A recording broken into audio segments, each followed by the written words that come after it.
It's the end of the year and you're asking yourself, God, how am I still here?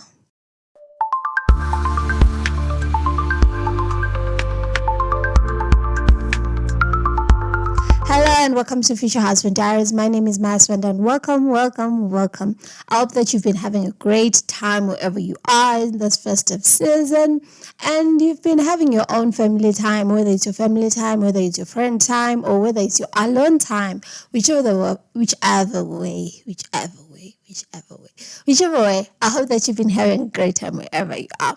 So I wanted us to end off our year with a self-reflection of some sort. I wanted us to ask ourselves, as you can see from the topic, you're asking like, what do you do like when anxiety creeps in and your timing and God's timeline do not even match up? They are not even on the same level.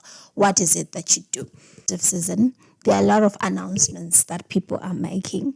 A lot of people are making announcements. They're telling you, they're telling people, this is what we have done throughout the year. They're announcing their engagements. They're announcing their things, the goals that they have attained throughout the year. They're asking, so many even family questions are coming in, like, what did you do this year? And then you're asking yourself, you start to reflect on it, and then you ask yourself, how is it that I'm still in the same position that I was last year?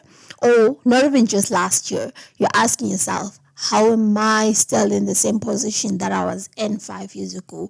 I seem to be, throughout the year, when I'm looking at the year, I feel like I'm pushing. I feel like I'm going somewhere. But when it gets to the end of the year and I'm asking myself and I'm looking at it, I get to a point where I'm like, God, please, like, what is happening? Still in the same position that I was in. And then you start to ask yourself, is God leaving me? What is it that God is doing? Like, what is happening? I feel like I really, really want to keep on moving. I've been faithful. I've been what? All of these things, and nothing seems to be happening in my life. What is it that you're going to do? A lot of us might be having those things because at the end of the year, a lot of people, most of the times, we tend to look at me making personal resolutions. Next year, I'm going to do this. Next year, I'm going to do this. But we get to forget most of the times that you actually need to have that kind of self-reflection to ask yourself, what is it that I've done? What is it that, I have accomplished? What is it? Where am I? So that I can be able to look into the new future. The end of the year, and you get to a point where you ask yourself, God, are you really there? Am I not worth that Princess prayers can be answered from my side? And maybe you've been praying for someone else. It gets to be painful sometimes where you look at it back, and when you're looking at how it has been like, you be like, God, I prayed for this person. I prayed for this other person, and you answered that prayer. But whenever I pray for me, prayers don't seem to be answered. What is it that is happening? I do all of these things as you can see that I'm sitting in my bedroom right now. I had a prayer wall on the spot right here where, at the beginning of the year, I did a prayer wall, and there are so many things that I'd put out that I've been praying for throughout the year. And I asked myself, like, it's not much that I actually put in 4 things for like the prayer request. Every single day, whenever I wake up, I look at those prayer requests, and they are part of my prayer requests that I put in every single time, right? I put my petitions to God and all of those things, the prayers that are there, the verses that are there, and I've been reading them. And it has got to the end of the year, and then I'm looking at it. I seem to be stagnant in those 4 prayer requests that I have. I seem to be stagnant. I'm not saying that God did not answer prayers for me throughout the year. He did really answer. There are some prayers that I really said out loud. There are some prayers that I had, and God really answered them. But the 4 major pillars that I really wanted God to change in the aspect in my life, Nothing happened to it. And I got to a point where I was feeling a little bit discouraged, and I was looking at my life and be like, God, I seem to be in the same position that I was in last year. I seem to be in the same way, the things that I put up petitions. What is it that is happening? Are you now leaving me? What is it that I was going to, what is it? And anxiety started to creep in. So now, when I was looking into this and I was researching this, it got to a point where I needed that calm, and I needed that calm, and I actually got that calm. So I want to give it to someone else who's actually feeling at the end of the year, and you feel like your life is also stagnant. You feel like your life is not moving in the direction that you would have wanted. You would have wanted your timeline like this. Most of the times, whenever we have like a timeline, like, God, I would really like it at the end of this month to have achieved this, at the end of 6 months to have achieved this, at the end of the year to have achieved this, at the end of 2 years. I would like it if I would have achieved this. But you get to look at the things that you put in, even if the thing that you wanted at the end of the first year, God still hasn't answered their prayers. And God is there for you, because there are other things that you pray for. God is still there. The fact that you're still alive, what God means, that God has been protecting you all this time and you're still alive. And God has shown you in some other aspects in your life. And you get to a point where we're like, God, I really know you are out there, but I really have this anxiety where, how is it that the four major pillars, the things that I really, really wanted this year, you never delivered on that aspect? And you know what? I was looking at this. So I went to this outing where they actually read this first. You can actually read it for yourself. It's like Habakkuk 2, and it's verse 2 up until verse 3. I really like that verse, because when you're looking at the way Habakkuk actually, the whole verse is set up, it says, you write a vision, and then you have that vision. And then there are some things that will not come at the time that you have, but in its own time, God will deliver those things. And in Ecclesiastic 3 verse 11, it says, everything is all going to be good in his own time. It's all beautiful in his own time. And there's this song that I was looking, if you watch Unsung Heroes. Yes, I really watched Unsung Heroes. It was a really nice movie. I hope that you enjoyed it. If you're really into movies, go and check it out. It's a cool, like, it embraces whatever it is that I'm saying here. Because if you're looking at it, that family really struggled a lot. And throughout that struggle that they went, they did not forget to thank God for what they were going through. And at the end of the day, now they are, these big stars that they are, and they are this huge family that is very famous and all. But the time where they were is actually also important, because it made them to be who they are. They actually learned to trust God in wherever situation that they were in. And God really delivered, where they did not really see an end at the side, right? They thought that God had actually left them and stuff. But God was aligning. In their minds, they thought this is the direction they were supposed to go. But God, in that time, in that difficulty, in that whatever they were going through, God actually led them in a different direction, which was actually better than what they actually envisioned for themselves. So God also does that. And I like the song, He makes everything beautiful. Beautiful, right? He makes everything to be beautiful in his own time, in his what. And you might be feeling discouraged right now and thinking, God, this is the time that I wanted. This is what I really wanted at this time. But God, why? But think of it like this. Think of it like this is your realignment time. God is realigning you in this time so that you can be able to handle what is it that is going to come after this. Because you might be thinking maybe you're alone. You're not alone, girl. I'm also going through in that way. As I was saying, 4 pillars, the things that I prayed for the whole year, none of those things were actually answered. And in this time, what is it that I'm still saying? I'm still saying prayer changes everything. Being rooted in Christ still changes everything. the only thing that I have to look forward to and know that in his own time, he will make everything to be beautiful. I might be in this desert right now. I might be in a part where I'm actually looking at my life and thinking, wow, this is not it. This is not what. But I know he's realigning my life so that at the end of the day, I get to be in a space, in a place where he has repositioned me to be in. And maybe you have had your things and you start to feel a little bit left out. The reasons why most of the times we get to the space, we have like this fear of being left out. We might be saying, people that I graduated with, they've got this big cushy jobs. They have bought a house, they've bought a car, they've bought what we're looking. We have this fear of actually missing out on something. And then we tend to cry to the Lord, please give me this, please give me this.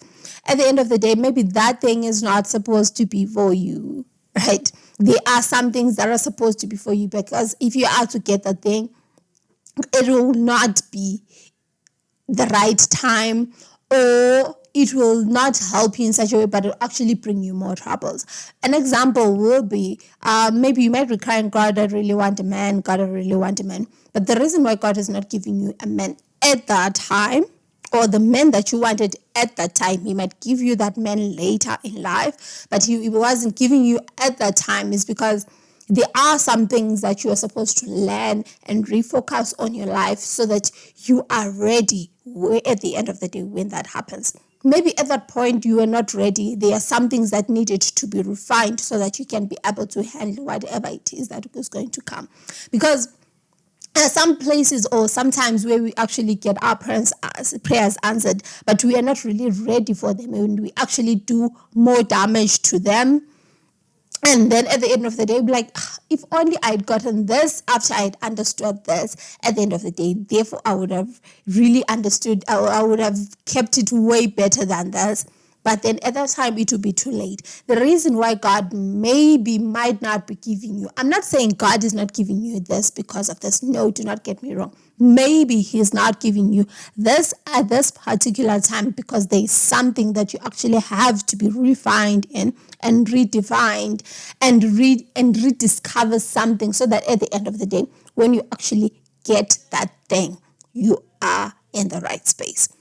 Because if you had to look at it, most of the times we tend to say God is too late. I like this 4 days late, that song, 4 days late. We're just talking about how God was late. Jesus was late. We got there and Lazarus was already days and to be dead 4 days. And people are saying you're 4 days late. But I feel God wasn't 4 days late. The reason why God wasn't 4 days late but was still on time is people were supposed to know that he had the power to raise other people. Right? At that time, if he had come and healed, they'll be like, okay, Jesus heals. They have seen him before healing so many other people. A lot of things happened. They knew he had the power to heal.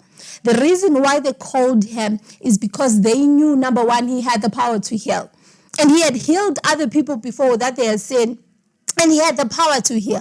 But at that time, at that specific time, he had to be 4 days late so that he can actually show them that he had the power to raise someone from the dead. The reason why maybe I'm not getting the things that I'm praying for right now is because so that I can be able to understand at the end of the year that even if it's too late in my own timeline is not the timeline that I should be working on, but I should be working on God's timeline, so that at the end of it all, when I've actually gotten it, I understand that he makes everything to be beautiful in his own time. And it's not according to my time. Maybe I'm just putting pressure on him because of the outside pressures that I'm feeling. I'm feeling outside pressures from other people. I'm feeling outside pressures from the family. Announcements, people announcing this, they have their babies, they have their wife, and I start to feel pressure instead of looking inwardly and seeing what I can achieve, what God has the power to do through me. Sometimes we might feel, I want to do this on my own. I actually did that.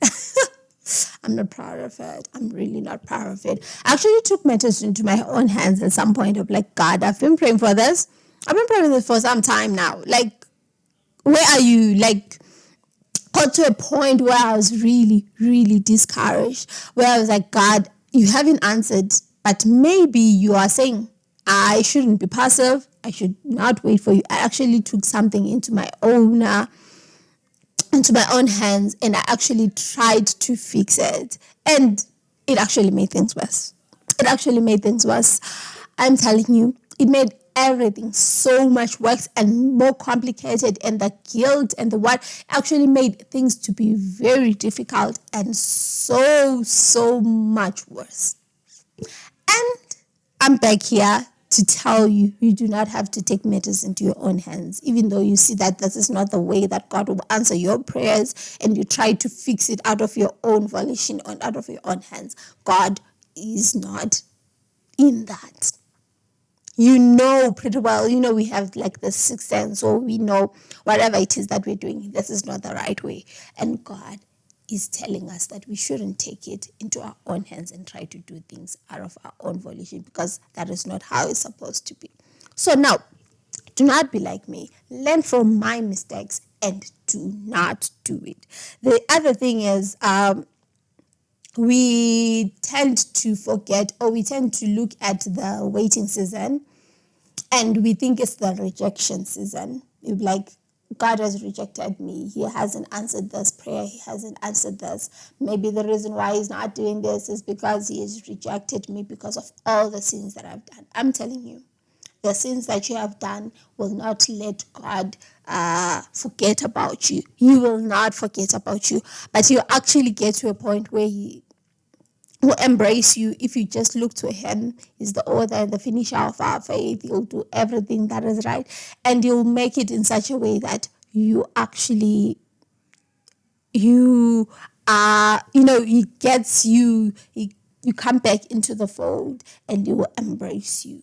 So do not think you are in a season of rejection where God is rejecting you. God is not like man, where he keeps grudges and be like, you did this, I told you not to do this, you did this, so therefore I'm not going to answer your prayers. God is not petty like that. He's not going to be able to do that. He's not going to do that to you. Like, he's not able to do that because his character doesn't allow him to be like that. He's not like that. So what you need to do is to look to Christ, the author and the finisher of our faith, and he'll be able to heal you. And what is it that you need to do? Release the timeline. Stop praying to God to be like, God, I want this in 2 weeks. I want this in 1 day. I want this in a month. I want this. Understand the timeline that he has for you, not the timeline that you're supposed to have for yourself. And embrace that sometimes it might really be hard. You might wait years to look at other people's testimonies, and we start to want to manifest, or we want to take their testimonies and put them on ourselves. Someone tells you, I prayed for a job. I prayed for my job for 3 months and I got it. And then you're like, God, I want my job also in 3 months. God is not going to do that. His own timeline is the divine timeline. Your timeline is just what you're thinking. You will not follow your timeline, but you will make it in such a way that you will answer the prayer in the best time possible. You will answer it in such a way that everything about you will be in the best possible time. So your year wasn't wasted. Remember this. Your year wasn't wasted. The fact that he did not answer your prayers, it doesn't mean that your year was wasted. It just means you need to realign and refocus on God. Continue to be and wait for the time that he has for you. Do not try and take other people's timelines. Do not try and force God into ultimatums where you be like, God, if you do not answer me this in a month, I'm going to do this. Do not do that. At some point, I was praying like that. I'll be like, God, I'm doing this 31 prayer challenge. After 31 days, if you do not answer me, I'm letting go. I am not going to do this. Like, yes, you have that 31-day challenge. You have that 30-day challenge. You have that prayer Yes, that book that you're praying with and what and all. Do not really worry about this. Even if at the end of the 31 days he still hasn't answered you, doesn't mean that you are in a season of rejection. It just means he is waiting for the right time, and he'll make everything to be right and beautiful in his own time. So I know this is the end of the year and things are, a little bit tough for some people, but I just wanted to come and encourage you that you do not lose hope. You do not lose what you just look to Christ. He's going to help you in everything that you're going to need. Everything that you need, God is going to help you. So that's all that I had for you today, and I hope that you will, you love the time where you are and embrace it, the God's timeline that He has for you. So like, subscribe, and share it with other people that you think will benefit in the coming year. And I'll see you in the next year with the new and brand new episode. Yes, there's something that I've been cooking for a while. There's something that I really wanted to talk to you guys about, and I'm really, really scared. But I'm just going to jump in. You will see. I'm just going to jump in next week. The reason why I've moved is because, like, family time. There are a lot of people. I usually sit on my couch and there are a lot of people sitting there and moving around. And so I just decided to move venue, but just wait. When they're all gone and free space is there, I'm just going to shoot that episode, and you will see right here at Future Husband Diary. Like, subscribe, share it with other people that you think will benefit. So that's all for you today. Goodbye. Bye.